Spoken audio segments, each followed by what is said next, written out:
Hi, this is Rook with Mostly Harmless. Just taking a very quick look at the Destiny board. Some incredible changes. I'm not going to get too much into the. Well, okay, let's start with the main changes. Plate mail. Plate mail now provides it provides basically better armor and better magic resist. It is the armor of choice for tanky type characters. Threat generation bonus and better armor.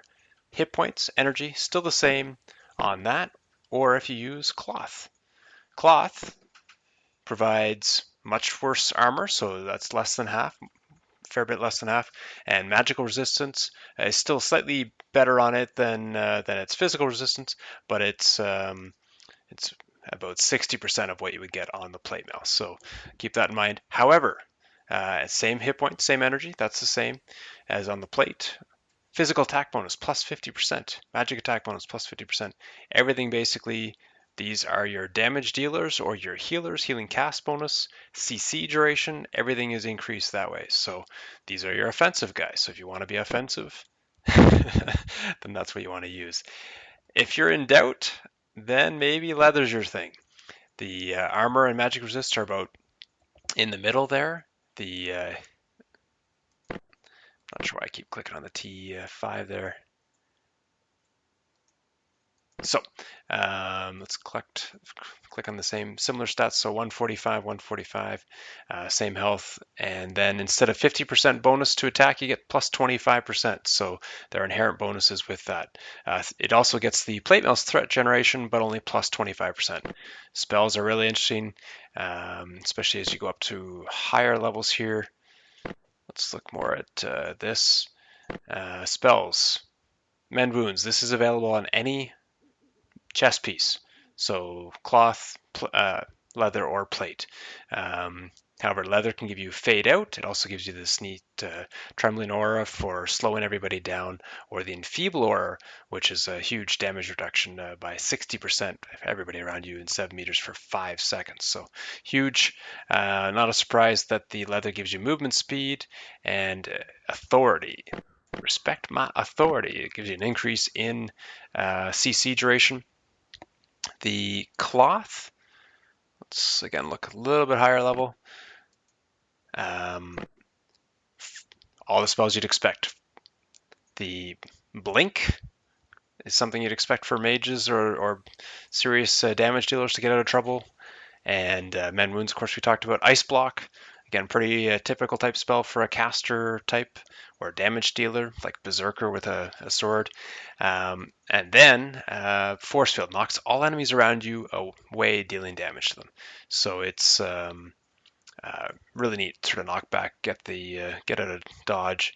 You can, of course, heal faster depending on which passive you pick.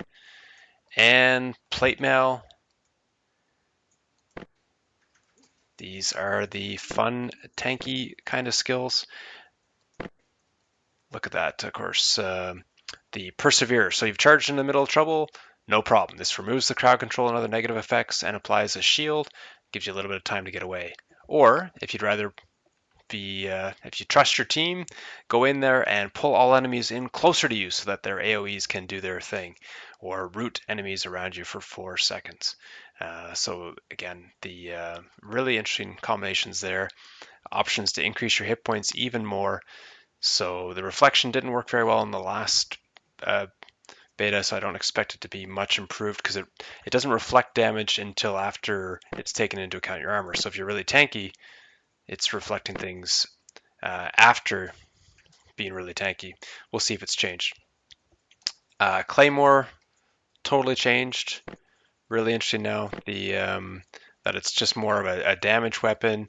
It does give you your hamstrings and sort of slows or interrupts and whirling around, so it's cool looking. But so it's not the tackle weapon that it used to be. Whereas surprisingly, the hammer. Um, yeah, let's look at higher levels just to make sure that we got their final spells. Hammer's got a slowing charge that when you get close to them, you slow everybody around you for a nice amount of time. Taunt for like a tanky type character. Another sort of cripple for an individual target.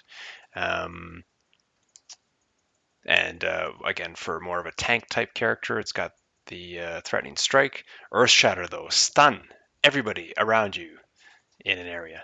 That's kind of cool. So that's a change. The mace, I was surprised, is, oops, that's the hammer still. Mace, no longer the healing weapon that it used to be.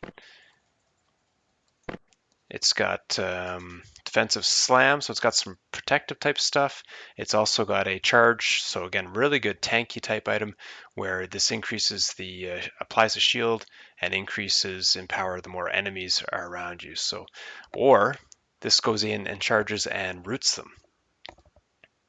Silencing Strike. When you get to the two-handed version, the final spell is an area silence, and it's got like 14 seconds on it. Stuff like that, that's scary cool, and that's probably why you're going to need not the recovery potion, but the cleansing potion, something that will basically instantly remove all negative effects. So even if you don't have the plate armor with the cleanse, you might need those potions because a 14-second silence, that's crazy. Of course, you could probably move out of the circle. I'm sure it's just a circle area. There's Dodgen's got more information on the staffs. Really neat there with the Curse Staff Bomb. The Arcane Staff is more of a shielding staff now.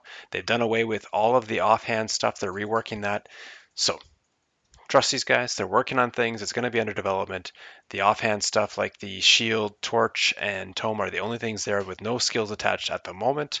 They just give extra attributes, suggesting people more move towards two-handed stuff because I believe that's where the power curve will be at the moment.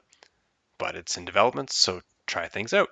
Try out the dagger's ability to jump into an area and stun everybody that's there after a brief time. The frost staff with its AoE snares. The war bow with its long range stun.